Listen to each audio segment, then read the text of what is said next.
31 جويي 2022 في الصباح بكري في سترونغسفيل في اوهايو. 3 ديال المراهقين ركبوا في واحد الطوموبيل.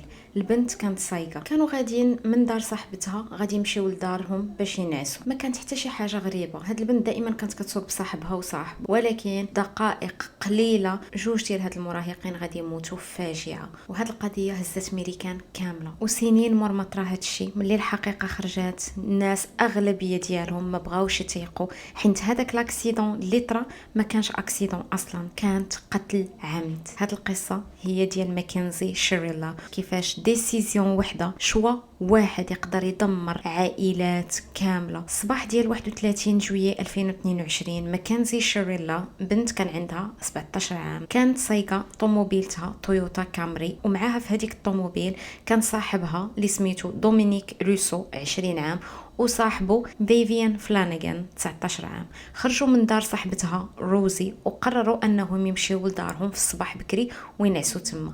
3 ديال المراهقين كانوا في ديك الطوموبيل سايقين في سترونغسفيل اوهايو في النواحي ديال كليفلاند. زنقه عاديه، صباح عادي، ولكن مع 6:15 ديال هذاك الصباح وقعت واحد الفاجعه. ماكنزي ساقت الطوموبيله ديالها ودخلاتها نيشان في واحد الباتيمون ديال الحجر. ماشي اكسيدون، ماشي بيرت دو كونترول، يعني ما كانش فاقده السيطره، ديريكت نيشان دخلات في الحيط واحد الفيتاس ديال تقريبا 160 كيلومتر في الساعه. تصور بهاد السرعه الضربه ديال الحيط كيفاش غادي تكون. طوموبيل تدمرت كامله، تقسمات على جوج. الضربه كانت تلمون قويه حتى الايرباكس كلهم خرجوا، ميم الباتيمون اللي دخلات فيه تهرس. ودومينيك روسو ودافيون فلانيغان للاسف بجوج ماتوا في البلاصه. الطوموبيل تدمرت لدرجه ان ما كاينش شي حد اللي شاف هذيك الطوموبيل في البوليس ولا لامبيلونس كان كيظن ولا كيتخيل باللي شي واحد لداخل يقدر يكون باقي عايش، ولكن ماكنزي شيريلا كانت باقا عايشه. تضربات وتهرست من بزاف ديال البلايص في الجسم ديالها، من رجليها بجوج، من ايديها، من عنقها، ولكن عاشت. والبوليس داوها ايميدياتمون لوبيتال مورا ما وصلوا للبلاصه ديال الحادث. ملي وصلوا البوليس اول حاجه فكروا فيها كيف اي انسان ناري على كسيده كي دايره اكسيدون تراجيك، شكون اللي سايق؟ ناري بنت سايقه، بنت مراهقه، غتكون سيغمون فقدت الكونترول على الطوموبيل، او يمكن كانت محششه ودخلت في هذا الحيط. حاجه اللي كانت تراجيك، ولكن لي زاكسيدون كيوقعوا. الناس كيدخلوا في حيوطه، الناس كيدخلوا في شجر، كاين اللي كيفقد السيطره، كاين اللي كينعس، كاين اللي كيكون شارب، كاين اللي كيكون محشش. ولكن المهم في هذه القصه ديال ماكنزي كل شيء فاش شاف لاكسيدون كان كيقول بانها اكسيدون خايبه بزاف. لي بروف اللي البوليس لقاو داك النهار وداك الصباح ديال لاكسيدون كانوا كيدعموا ان هذه كانت غير اكسيدون، فقدان للسيطره. ولكن محققين اخرين بداو كيحفروا اكثر واكثر في هاد لاكسيدون ولقاو واحد الحاجه خطيره اللي بدلات المجرى ديال كل شيء. واحد الحاجه خلاتهم يفهموا بان هاد لاكسيدون هادي ما كانش اكسيدون اصلا. اجي نفهموا شويه الحياه ديال ماكنزي شيريلا. ماكنزي كانت مراهقه، ولكن ماشي بحال اي مراهقه. كانت حاسه براسها شي شويه، كانت ديما كتشوف راسها احسن من البنات الاخرين. هي بصح كانت زويونه وكان عندها واحد لو ستيل بحال ديال داكشي ديال المودلز، كانت كتنمر على لي زيتيديون الاخرين، ولكن كانت عندها غير 17 عام، يعني كانت باقيه صغيره. كانت كتقرا في الليسي، والديها كانت هي عينيهم وكانوا كيديروا ليها اللي بغات. كانوا عندها حتى هي احلام ديالها وحياه طويله قدامها. وموا هادشي اللي كان كيبان من برا، ولكن من الداخل الحوايج كانوا شويه كومبليكي. ماكنزي كانت مصاحبه مع هاد الولد دومينيك روسو اللي مات. من برا كانت كتبان لا ريلاسيون ديالهم بارفيت، ولكن على حسب الناس اللي كانوا كيعرفوهم لا ريلاسيون ديالهم كانت توكسيك. وهنا غادي يكونوا الناس جوج شويه، كاين اللي كيقول هما باقيين صغار دونك كاع لي ريلاسيون ديال الدراري اللي كيكونوا صغار كيكونوا توكسيك لان كيسحب لهم بان هذاك هو الحب. كاين النص الاخر ديال الناس اللي كيقول ان هذيك التوكسيسيتي اللي كانوا فيها ما كانتش عاديه، وكان داكشي باين غادي يسالي بكارثه. دومينيك كان عنده 20 عام، يعني كبر من ماكنزي ب3 سنين.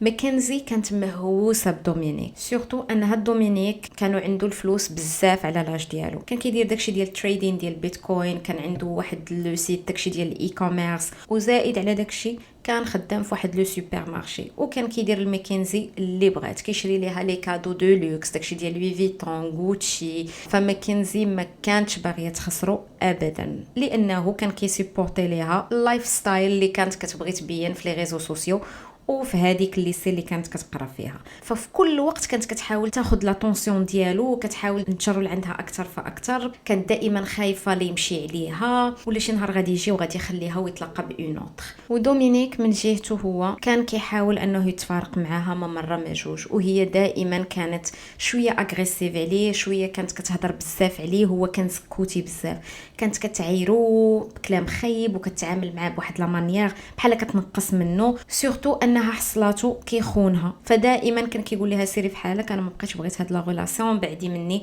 ولكن ماكنزي ما كانتش قادره تحمل هاد الشيء.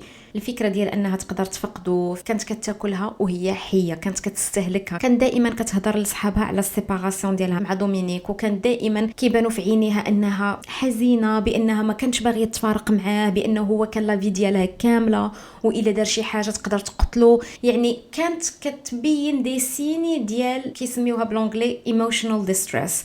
ولكن هنا كاين واحد لو بوين مهم، صحابها وعائلتها شافوا هاد لي سين، ولكن حتى شي واحد ما دار شي حاجه، حتى واحد ما جاب ليها المساعده اللي كانت خاصها، حتى واحد ما قال هاد الشيء راه ماشي مزيان ليك وهاد لا ريلاسيون جا الوقت انها تحبس وتاخذوا واحد الوقيته اللي تبعدوا فيها على بعضياتكم. سورتو انهم كانوا ساكنين مع بعضياتهم في دار دومينيك، يعني الوقت كامل كانوا مع بعضياتهم، وواخا كانوا كيتضاربوا ماشي هي كانت كتمشي لدارهم ولا هو كيمشي لدارو، لا كيبقاو مع بعضياتهم وكيبقاو اوغمونطيو في هذاك لارغومون اللي بيناتهم حتى كيوصل للسبان والمعيار. رغم ان الناس بزاف كانوا عارفين ان هاد ماكنزي كانت مهووسه بهاد لا ريلاسيون مع هاد دومينيك، حتى واحد ما حماها حتى من راسها. وهنا هاد القصه غادي تاخذ واحد المجرى اخر.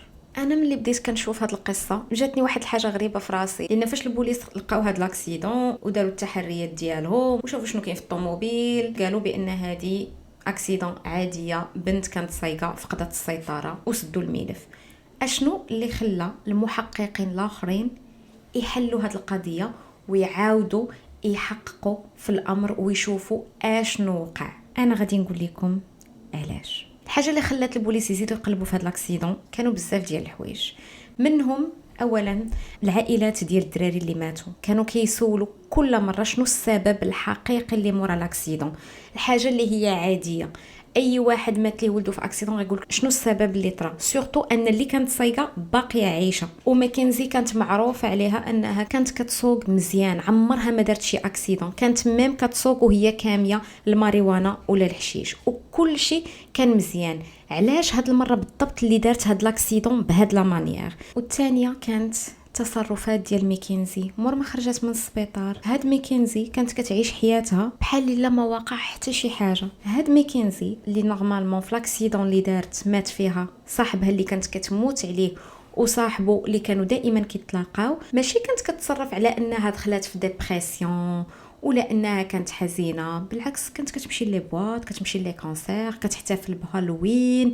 يعني السيده ما مسوقاش كاع، غير سيمانه قبل كنتي كتموتي، دابا بحال الا ما واقع حتى شي حاجه وعايشه حياتها. هاد الشيء خلى بزاف ديال الناس كيقولوا واش هاد البنت عندها شي تانيب ديال الضمير، واش كنهضم على داكشي اللي دارت. السيده ما كانتش مسوقه، كتصور تيك توكات كتشطح مع راساتها. كانت واحد لانسيدون كانت في السبيطار، السيده باقا في السبيطار، وكتبوا ليها واحد البراند قالوا ليها بغينا نديروا معك واحد الكولابوراسيون. فجاوباتهم وقالت لهم او ماي جاد، عرفتوا شحال مره وانا كنصيفط لكم دي ميساج بوغ ان كولاب وتا واحد فيكم ما جاوبني، يحصل لي الشرف انني نكون معكم اون كولابوراسيون.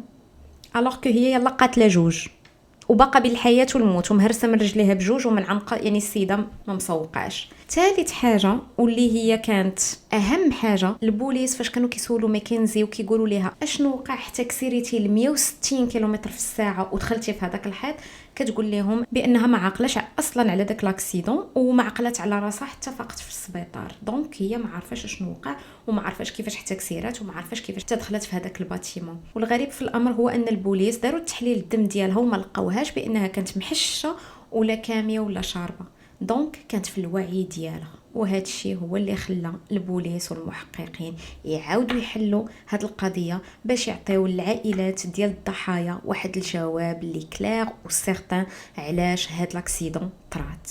المحققين قلبوا اكثر وبداو كيبحثوا في حياه ماكنزي، ولقاو واحد الحاجه اللي كانت غريبه بزاف. لقاو واحد الحاجه اللي كتناقض مع الهضره اللي عطاتهم ميكنزي فاش فاقت ميكنزي قالت لهم بان ديك الطريق اول مره كانت غدوز منها وما كانش عارفه بان داك الباتيمون كاين تم. ولكن فاش المحققين بداو كيقلبوا لقاو بان ميكنزي بطوموبيلتها مع دومينيك دازوا من ديك الطريق ما مره ما جوج. اذا هي كانت عارفه ان داك الباتيمون كاين تم، وكانت عارفه بانه راه ما يمكنش تاكسيليري بهذيك السرعه وما طراش شي فاجعه في الاخر. زائد ان ميكنزي ملي كانت كتعلم السوغان كانوا دائما كيدوزوها من هذيك الطريق باش تعلم تما، لانها كانت شويه معزوله على باقي المدينه وفي داك الشارع بالضبط، يعني عارفه اكزاكتومون الطريق كي دايره والسرعه وكل شيء. ملي المحققين لقاو هذا الخيط زادوا قلبوا اكثر وشافوا انها قبل ما تضرب هذاك الخيط كان دارت واحد الدوره فريمون متقونه كتدل على ان هاد البنت هذه ما كانتش فاقده السيطره بالمره. يعني كيفاش درتي هاد الدوره بهاد لا مانيير اللي غنحطها لكم وغتشوفوها هنا، وجوست ابري توركي على لاكسيلا وتخرجي في هذاك الحيط بهذيك السرعه. هذا كيدل على ان هادشي اللي دارت كان شوا مدروس، ولكن البوليس ما كانش عندهم واحد لا بروف اللي ملموسه اللي غادي يوقفوا عليها ميكنزي ولا يشدوها. هنا فين غادي يزيدوا يقلبوا اكثر، غادي يجبدوا واحد الغابور من الطوموبيل اللي غيبين كلارمون ان هذا الشيء كان مدروس، وغيبين ان ميكنزي ماشي كانت فاقده السيطره كيف ما هي كانت كتدعي. الغابور بين ان ميكنزي فاش كانت ماكسيليريا ان ميكنزي ما قاستش الفران بالمره حتى مره، من اللحظه اللي وركت فيها على الكسيراتور حتى وصلت ل 160 كيلومتر في الساعه ما قاستش الفران، ما قللتش السرعه، ما حاولتش توقف. المحققين لقاو واحد البروف اللي هي هاد البنت هادي ما كانتش فاقده الكنترول، بالعكس كانت اون كنترول ودارت واحد لو شوا انها تدخل في هذاك الحيط. قالوا بان ماكنزي كانت عندها واحد المهمه دارتها على اتم وجه، وهاد الديسيسيون اللي دارت قتلات جوج ديال الناس باقين في البدايات ديال حياتهم. النيابه العامه قالت واحد الحاجه اللي بزاف ديال الناس ما قدروش يقبلوها في البدايه، قالوا باللي ميكنزي تعمدات تقتل دومينيك وتقتل ديفيون في هذاك الصباح، باللي هادشي كانت جريمه ديجا مخططه ليها ماشي شي حاجه اللي طرات في البلاصه.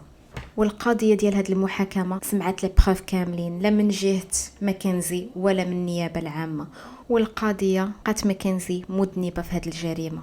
الناس باقين كيهضروا على الجريمه ديال ماكنزي مورا 3 سنين ومورا ما تحاكمات. اجي نحللوا هاد لي بروف اللي عطاو النيابه العامه للقضيه وحده بوحده.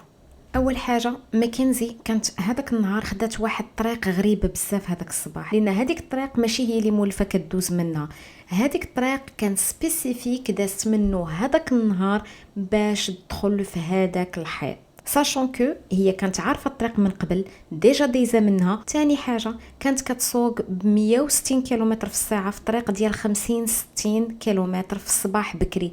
هادشي ما كانش نورمال وما كانش مولف الماكنزي كديرو حتى ملي كتكون مبوقه، يعني واخده الحشيش ولا الماريوانا بدون ما تقتل شي واحد. هذه في حد ذاتها جريمه وكتعرض راسها والناس اخرين للهلاك. ثالث حاجه ما قاستش الفران، ما قاستوش حتى مره. وهنا كاين واحد البوين مهم للنيابه العامه اكدت عليه، حاجه اللي هي طبيعيه. الى الطوموبيل غادي تضرب، التصرف الطبيعي ديال اي انسان هو انك تفراني، ولكن ماكنزي ما قاستش الفران وما حاولاتش توقف الطوموبيل، بالعكس بقات مكسيريه ديريكت حتى دخلت في الحيط بحال الا كانت عارفه اشنو باغيه دير. العائله والدفاع ديال ماكنزي حتى هما حاولوا انهم يقولوا بانها كانت فقدت السيطره وبانه كانت دو طون زون طون كتسخاف كتفقد السيطره على راسها، ولكن النيابه العامه قالوا بان الواحد ملي كيفقد السيطره وكيسخف نورمالمون الرجل ديال هاد لا بيرسون كتحيد على الكسيراتور، يعني الطوموبيله كانت غادي تمشي بشويه. ولكن الغابور ديال الطوموبيل بين ان ماكنزي بقات موركه على الكسيراتور طريق كامله حتى دخلت في الحيط. فاليكسكوز الوحيده اللي كانت عندهم حتى واحد ما تيقها.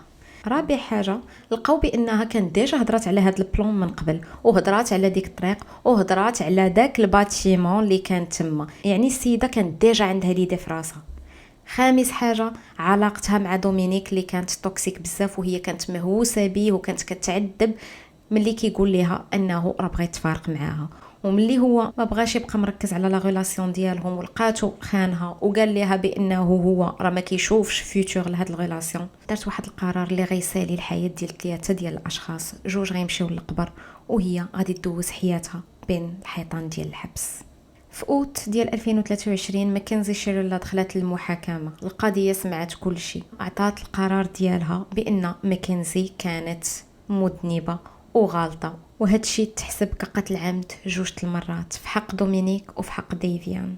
في 14 اوت 2023 القضيه نانسي مارغريت لقات ماكنزي شيريلا مذنبه ب4 ديال التهم ديال القتل. الاولى كانت اعتداء جنائي خطير، الثانيه قتل خطير باستعمال السياره، حيازه المخدرات، حيازه ادوات اجراميه، و12 تهمة جنائية في المجموع. وسيمانة من بعد تحكم عليها المؤبد مع الاستئناف، ولكن فقط مورا ما تدوز 15 عام عاد باش تقدر تستأنف. هاد القضية كنظن كتعلمنا واحد الدرس مهم بزاف. بعض المرات كناخدو قرارات اللي بالنسبة لنا كتكون لحظية وكنقولوا بان ما غادي يطرى حتى شي حاجه وشنو غادي يوقع كاع، ولكن هادوك القرارات الواحد خاصو يفكر فيهم ما مره ما جوج، لان هادشي اللي دارت ماكنزي فكرت فيه في اللحظه وقالت نفضل ندخل في هذا الحيط على انني نتفارق معاك، وصدقات قاتله هذاك الشخص اللي كتبغي صاحبه ودات بحياتها للحبس المؤبد.